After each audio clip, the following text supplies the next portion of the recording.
My name's Rachel Wilson and I'm a newly qualified social worker in the Children and Young People section at Lewisham Council. So basically I have about 9 to 15 caseloads, which is kind of 9 to 15 families who I work with on a daily basis.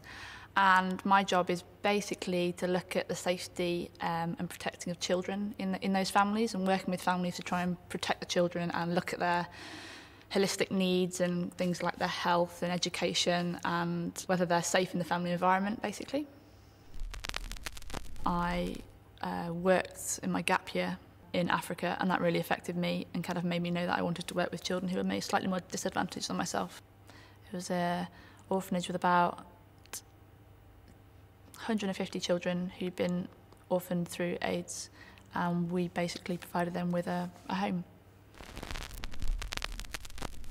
I think I went there thinking that I was going to go into an environment where there were lots of children who were very sad and upset and forlorn, but in fact I went into an environment where the children were just as happy as they are in the streets, you know, in Lewisham.